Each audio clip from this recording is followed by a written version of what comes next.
I was no sculptor. Heck, I was no artist. As a child, I couldn't sketch, paint, color, or create anything of any artistic worth. And now that I'm in my mid-30s, well, I still can't. Everyone knows that about me. I remember being 13 years old and watching with a jealous gaze as Miles Baker worked with his carving tool. What began as a gray, rectangular piece of clay had transformed into a layered and spherical shape that resembled a hornet's nest. Miles's eyes pinched and he carved with precision and intensity. He worked like a child possessed. Every student in the class only paid half attention to their own projects. Every few seconds they'd look up and their eyes glistened with this sort of quiet awe. No one looked at me with those eyes. I was a bit aloof, a bit of a troublemaker. Not quite withdrawn, not quite the class clown. I regularly took ADHD pills and my sleep behavior was irregular. There was no predicting how I'd act on a day-to-day basis.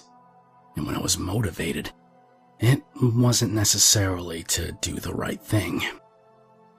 One inspired day, I invented a series of baseball, third base coach-like hand signals to communicate silently with other students in class. Tap your left ear, swipe the forehead, reach across the chest and touch your left shoulder with your right fist. There were at least 10 signals. The teacher went nuts, and I found myself in the principal's office yet again. It was a familiar place. I just wanted to be like Miles. He had such talent, so many gifts. His finished sculpture was a true work of art. He called it Moniathan's Nest, and it quickly found its way into the display case by the front office in our school. The piece was about 14 inches high, and dozens of faces were carved into the nest with expert precision. Each face was unique, and they were frozen in expressions of surprise and terror. It was almost hypnotizing to look at. I thought about the name often. Moniathan. I wondered what it meant, but I was too sheepish to ask Miles. For some reason, I thought he'd be offended. I caught myself stopping to look at the Moniathan's nest sculpture far too often. I wished I could create something like that, to be as revered as Miles. But I wasn't that type of kid. I didn't have the talent. I was mocked, even by those who should have been above that sort of thing.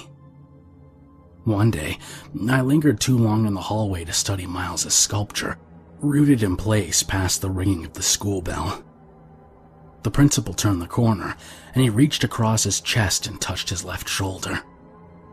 One of the many baseball signs that had landed me in hot water merely a week before. His eyes lasered in on me. "Get to class," he muttered. I slinked away, filled with a mixture of embarrassment and anger. Even my own principal is mocking me, I remember thinking. And that was the moment I decided to turn it around. I studied more, tried harder, not just in school, but in all areas. I even stepped up my game in catechism classes. Miles was also in my class at church. His mere presence pushed me to be a better person. I went from the kid who constantly peppered the teacher with half-grinned queries like, "Do dogs go to heaven?" to memorizing and delivering the Nicene Creed in front of the entire congregation. Even Miles had an impressed smile on his face that day. The invitation came shortly thereafter. Miles asked me if I wanted to sleep over at his house the following Saturday night. He was inviting a few kids from our church, and he'd have pizza and movies. I quickly accepted. My father, though, expressed his displeasure. "I don't want you spending time with the Bakers," he firmly told me. "That entire family is bad news. My father, not a religious man, launched into a laundry list of the hypocritical actions of the Baker clan. His eyes burned and his voice cut with an extra edge as he rallied against the Baker patriarch. The man preaches about the word of God and judges every person he lays eyes on, yet he's been abusing the bottle for 30 years. Everyone knows it. But that piece of work will cast public shame upon anyone else who even sniffs booze in public. He even has an illegitimate daughter in Texas. I bet you didn't know that. And the eldest son, the one up in Madison, he's an adulterer and has his own out-of-wedlock child. But they're certainly quick to cover up those minor indiscretions. Lord knows how many other secrets they've buried and hidden away. I won't let my son be poisoned by these people.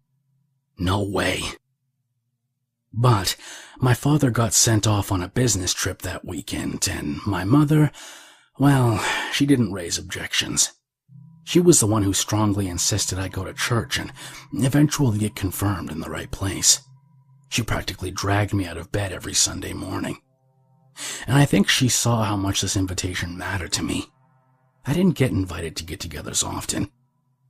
I was improving academically and socially, and this was important. She warmly smiled and insisted I go. "Don't tell your father," she said. I certainly wasn't planning on it. I didn't know what to expect as I rang the doorbell to the Baker home, backpack slung over my shoulder and sleeping bag under my arm. Miles lived on the edge of town in a private neighborhood. His house sat on what must have been 5 acres of land, his backyard directly backing up to the forest. I shouldn't have been nervous, but I was. This was my chance to fit in and get more insight into how to be more like Miles. Creative, intelligent, artistic Miles. The door opened, and the first thing I noticed was a large portrait of Jesus, his head covered in a white hood. He was gently feeding sheep and holding a shepherd's crook. Miles stood in the doorway. I looked back, waved, and my mom backed out of the driveway and drove off. The Baker home had a distinct smell, a churchy sort of smell, old and stale. Religious artifacts littered the main floor. Tabletop wooden crosses, ancient candles, and paintings of old men in white beards. Buried in between a set of medieval chalices, inside a massive armoire, I spotted another sculpture of Moniathan's nest, a near-identical version of what Miles had created in class. The faces seemed to cry out to me. I studied it for a moment, marveling at its intricacies. "I made that one too," Miles said. "It's weird. When I sculpt, I don't feel like I'm creating something out of that block of clay. It feels like the object is already inside of it, fully formed. I'm just destroying the shell and allowing it to be free." It was remarkably personal, and no one had ever talked to me like that before. It felt like Miles had just shared some intimate knowledge with me, and I may have even blushed. I finally worked up the courage, and I asked Miles what Moniathan meant. "It doesn't mean anything," he shrugged. "I made it up. I just thought it sounded cool and mysterious." Minutes ticked by, then an hour. Miles and I watched TV in the basement and talked about school, church, and even girls. He told me about his creative process and how he hoped to study art in Europe. No one else had arrived. It was just me and Miles. Mrs. Baker called down to us for dinner, and the aroma of hot cheese and tomato sauce wafted downstairs. It was a welcome respite. Even the basement smelled like a sanctuary. The table was set for 4. The Baker parents, Miles, and me. No one else was coming, Mrs. Baker told us. They'd all called to cancel. I didn't remember hearing a phone ring. Mrs. Baker was dressed plainly in a blue dress, and Mr. Baker wore pleated khakis and a slightly ill-fitting red flannel shirt. I moved towards one end of the table, but Mrs. Baker smiled and pulled out a different chair for me. "Our special guest gets the best seat in the house," she said. Every chair looked pretty much the same, but who was I to argue? Mrs. Baker, Miles, and I each had clear glasses of lemonade by our plates. Mr. Baker had a black coffee mug. The cup was not steaming. My thoughts immediately shifted to my father, and I heard his voice in my head, telling me that there sure wasn't coffee or tea in that mug. Mr. Baker lifted the mug and took a satisfying gulp, smacking his lips together when he finished. He noticed me watching him, and my eyes darted away. I grabbed my glass of lemonade, took a long drink, and I noticed my hand shaking. The table conversation began innocently enough, but soon the topics shifted to religion and faith. Mrs. Baker beamed as I told her about how much I'd been studying and the gains I'd made, and she even had me recite her favorite part of the Nicene Creed. "When you stood up in front of the whole congregation, that was one of my favorite days," she said. Mr. Baker continued drinking from his black mug and left to refill it from the kitchen 2, 3, 4 more times. He wobbled just a little more noticeably each time. He kept silent, cutting his pizza with a knife and fork and chewing each piece meticulously. And every so often, he leered at me, studied me. He constantly narrowed his eyes and grimaced, like he doubted every word I was saying. I fidgeted in my seat each time.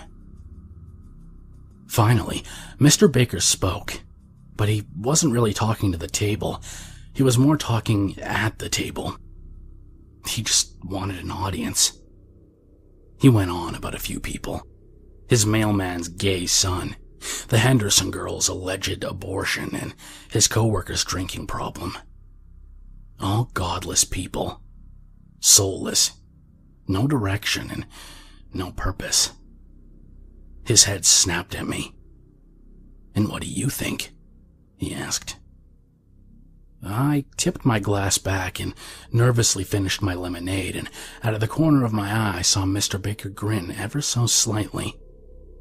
Mrs. Baker looked over at him, her eyes silently asking Mr. Baker for approval or agreement in something. He stared back at her, and they shared something unspoken. Miles shifted uncomfortably in his seat and looked away. Something didn't feel right. No, nothing felt right. I suddenly regretted being there, hated being there. I despised the smell and the crosses everywhere, and the eyes of all the religious figures and the paintings cast judgment upon me. My head was spinning, slowly at first, and then faster and faster. I looked over at Moniathan's nest, and I swore it was vibrating, like 1,000 insects were about to break free and engulf me in a tornado of hornet fury. I got it together. I regained my senses a bit, and I opened my eyes. Moniathan's nest sat unmoving. Mr. Baker's chair squeaked and he looked at me. He'd been backing away from the table, but he stopped, cold. "What are you drinking, Mr. Baker?" I asked. I grinned slyly. My words dripped with intent. I'm not sure why I was so brazen. It just came out of me. I heard my father's voice in my head, imploring me to stand up to Mr. Baker. My father's warnings and trepidations about the Bakers had finally bubbled to the surface. My father was right. These people were bad news. Mr. Baker didn't answer. His gaze shifted between me and Mrs. Baker. I didn't let him respond. Instead, I excused myself and I stumbled downstairs, collapsing on my sleeping bag. I wanted to gather my things and call home, but I couldn't will myself to do it. My head spun with greater intensity, and I thought about the safety of my own house, my own bed. But I was almost glued to my sleeping bag. I wondered if I'd been drugged. but my mind couldn't make the proper connections. My body begged to pass out, but something was fighting it. Was it my ADHD? I was practically an insomniac because of my meds. Maybe the medicine was counteracting the drugs, or maybe my pills were wearing off and my mind was returning to its hyper-alert state. Or perhaps the drugs just didn't work on me. Who knows? I lay motionless, unable to fall asleep and unable to do pretty much anything else. Hours passed. At some point, the door to the basement creaked open and I saw a sliver of light creep through. The hushed voices of the bakers spilled into the basement, and I could only make out 2 fragments. He is not of pure faith. His blood will not satisfy. The door shut, and I willed myself to get up. My body fought whatever happened to me, and I lurched to my feet. I thought about grabbing my stuff and hightailing it home, but I was curious. I wanted to know what was going on. Footsteps echoed above me on the first floor. I heard the front door open and shut. I figured I was alone in the house, but I didn't take any chances. I unlocked a basement window, slid it open, and I climbed into the window well. Shaking off my dizziness, I pulled myself up and outside. My breath fogged the slightly chilly air, and the dampness of the ground soaked through my socks. I wasn't wearing shoes. I turned towards home. It would be about a 40-minute jog, but something else caught my attention. The Baker family was taking a midnight hike into the woods. I thought about safety and my mother's embrace, but again, I thought of my father. "Follow them," I heard him say. "Discover what secrets they have buried away." Against my better judgment, I listened to the voice in my head. I entered the forest and trailed the Bakers at a safe distance, mindful of each and every stride. One crack of a twig or one errant step would give me away. I often stopped and peered around large trees, reconsidering my course of action, but adrenaline won the moment, and I'd push forward. I relied on the noises of the Bakers trampling through the dark woods. The moon was full, and rays of light peeked through the foliage above. I gained confidence with each and every step, the effects of whatever happened to me earlier wearing off by the minute. I heard rumblings ahead. I ascended a small hill, and I found myself looking down on a congregation of about 100 people in a small clearing. The crowd stood, arm in arm, maybe 10 rows deep. They were chanting softly, all facing a large tree. I was looking directly at the backs of the chanters, and I considered moving to get a better vantage point. Just who was down there? I turned to make my way silently across the hill, but my eyes caught something else. I stopped dead in my tracks. Everyone in the crowd was looking at the same thing, and I finally spotted it, up in the tree. It was a familiar sight. Moniathan's nest. But it was the real thing. It was about 30 feet off the ground, hanging off of a branch near the center of the tree. The nest was much larger than Miles' sculpture. It looked to be about 5 feet long and 2 feet wide. It was difficult to tell in the darkness, but I swore I could see faces etched into the nest. Those screaming, horrified faces that Miles had recreated ever so delicately in art glass. Bodies swayed, and the sea of chanters parted in the center. 3 people approached the tree from the back now, each carrying what looked like a passed-out child in his arms. They slowly advanced toward the nest, the children held out like offerings to an altar. The nest pulsated, slowly at first, and then with increased vigor as the 3 people neared the tree. The chanting intensified, and the arms of the congregation raised in unison. The nest shook violently and started to break apart. Something was forcing its way out. The chanting became louder and deeper. For a moment, I forgot where I was. I was entranced, and it felt like I was back in front of the school's display case, staring spellbound at Miles' sculpture. My foot slipped in the mud, and a small rock tumbled down the hill. A head turned towards me from the outermost row, then another. I wasn't sure if they'd seen me, but it was the wake-up call I needed. I stumbled backwards and fell to the ground.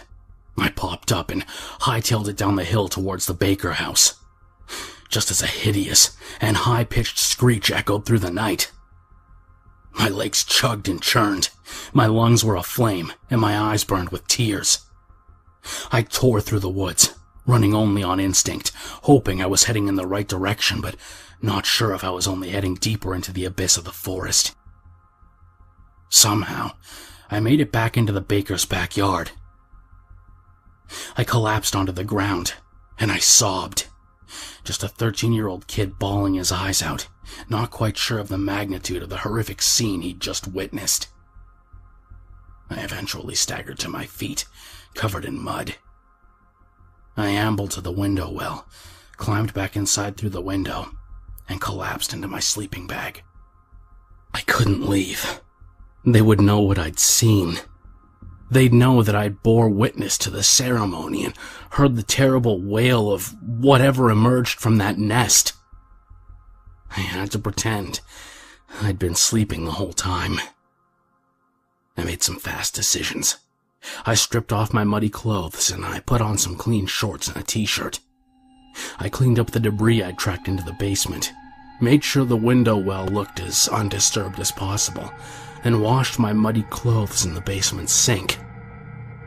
My heart sank when I realized I was missing a sock. I had gone through the whole ordeal without shoes, and my sock must have come off in the woods. I cursed my carelessness and said a quick prayer that no one would stumble across it amongst the trees. I slipped into my sleeping bag, and I waited. It was 3 a.m. I considered the possibilities of how I'd be caught, and I remembered one crucial element. Footprints. Were my tracks plainly visible in the grass? My stomach dropped. Almost at that very instant, raindrops began peppering the house, and it quickly turned into a downpour. I took it as a sign. I was getting through this. Against all odds, I fell asleep. I awoke to the smells and sounds of crackling bacon from upstairs. I rolled up my sleeping bag, grabbed my stuff, and I climbed the basement steps. I was greeted merrily by Mrs. Baker, who handed me a plate of breakfast. I took my seat at the kitchen table next to Miles, whose plate of food was half-eaten. He nibbled on some sausage links and mumbled a cheerful, "Morning," through bites of food. Mr. Baker strode into the kitchen, kissed Mrs. Baker on the cheek, and took a seat at the table with a newspaper. It was all very normal, very all-American. You'd never have thought some nefarious nest-worshipping and human sacrifice had gone on the night before. I almost doubted the whole thing happened. My mother arrived to pick me up 30 minutes later. Miles stopped me right before I headed out the doorway. He handed me a muddy sock. My sock. "I found this," he said. Terror filled me, but it dissipated quickly. Miles's eyes were soft. He didn't have his father's rage. I nodded and headed outside. To say my life changed after that is an understatement. I was wary of every single person around me. How many people in my life had linked up, arm in arm, to worship the nest in the tree? I resolved to never tell a soul, not even my own mother. After all, she had encouraged me to sleep over at the Baker home. As awful as the thought was, she could have been in on it. If anyone suspected that I knew about the whale in the woods or the children that were carried to the nest, or if Miles decided to tell somebody about what he found, it was simply too dangerous. I was a threat. I decided to carry the secret with me for as long as I lived. But I had to make some changes. I acted out more in class. Gone was the new studious me. Back was the slacker, devil-may-care attitude. It was a return to form, and in my mind, it relieved suspicion. I dropped out of my church classes, which seemed to relieve my father, but he never directly gave me a pat on the back. My mother wouldn't allow that. It was just something about what I'd heard the bakers say in the hallway. He is not of pure faith. His blood will not satisfy. I reasoned, being as ungodly as possible was the safest bet for my survival. I drifted away from Miles, and within a few months, we weren't speaking at all. As I slacked off in my studies, Miles had only improved. In my last day of church class, he'd wowed the other students with a dramatic retelling of the creation story.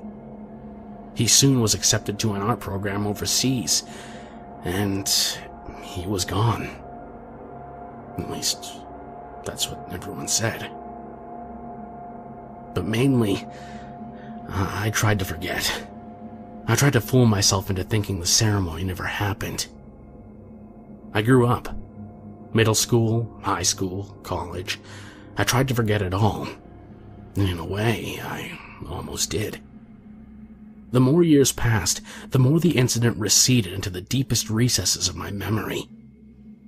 By the time I was married with an 8-year-old son of my own, the ceremony in Moniathan's nest seemed like something out of a dream. In a way, I began to doubt that the experience had occurred. It was a legend, the stuff of the imagination of a 13-year-old kid long since grown up.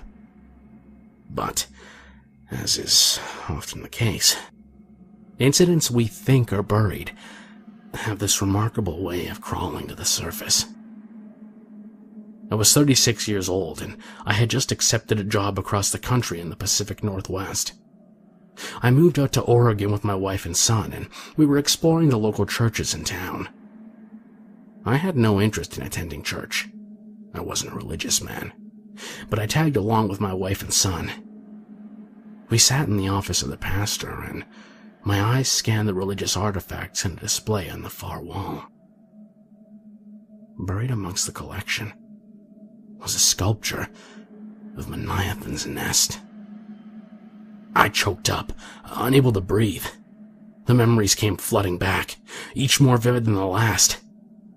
As the pastor talked to us about the congregation, services, and volunteering opportunities, my gaze constantly shifted to the nest. The meeting was a blur. When it ended, the pastor walked us to the door. My family exited first, but before I could slip out the door, the pastor touched my arm. I turned, and he nodded at the artifact collection. He knew that I knew. Panic filled me, but the pastor only smiled, and he made a familiar motion. He reached across his chest and touched his left shoulder with his right fist. The sign. It suddenly became clear. All those years ago, the principal wasn't mocking me. He thought I was one of them, one of the worshippers. And for the first time in years, I opened my eyes. Instead of trying to forget that the incident occurred, I embraced it, and I started seeing it everywhere. At a party at my new neighbor's house, a small painting of Moniathan's nest sat on a bookshelf. 2 neighbors discreetly gave themselves the sign. I spotted a small figurine at a barber shop, a drawing at a coffee shop, watercolors, sketches, and doodles on refrigerators. All around me, the whispers. I was finally attuned. I met a guy today. His blood will be extra ripe. She's believed in God all her life. Can we bring her to the nest? pure of faith. She believes. It only takes the true believers. We're the sculptors, my brother, molding the world. Sculptors. I fully realized the world in which I lived, in which we all lived. And I only had one thought. I must protect my son. He must never be given to the creature that emerged from the nest that night. There may have been thousands of these creatures, these Moniathans. I'd moved 2,000 miles away, and Moniathan's nest had followed me. I didn't know how many there were, and I'm not sure I wanted to know. All that mattered was my boy's safety. And so my mission continues. Not long ago, my wife opened a box in our basement and she discovered an interesting item. Miles's sculpture of Moniathan's nest from decades ago. I'd forgotten I'd had it. Not long after the incident in the woods, I sneaked into school late at night. I smashed the display case by the front office. Carefully, I lifted out Moniathan's nest and placed it into a box. I proceeded to destroy every piece of art in the case, save the nest, and left them all in thousands of pieces on the hallway floor. It was total carnage to whoever cleaned it up.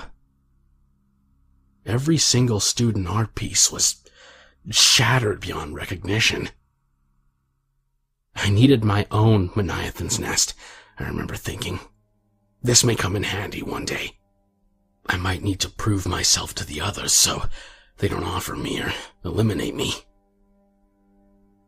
I looked upon the nest for the first time in over 20 years, the one that started me on my journey. I studied it, that familiar hypnotizing effect taking me once more. Such precision, such detail. Dozens of faces, all screaming in surprise or terror.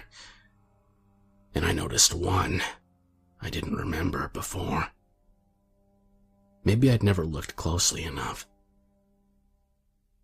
It was Miles's face, frozen in a horrified scream. I placed the nest on a bookshelf in our family room. It's best everyone sees it, so they don't suspect anything. I even give the sign when I notice a neighbor gazing upon it. Anything to keep my boy safe. But I'm not one of them. No way. My wife asked me if I was the one who carved the nest, but she should know better than anyone. I don't have an artistic bone in my body. Hand me a block of clay and I'm useless. I could never destroy the shell and allow something to be free. I'm no sculptor.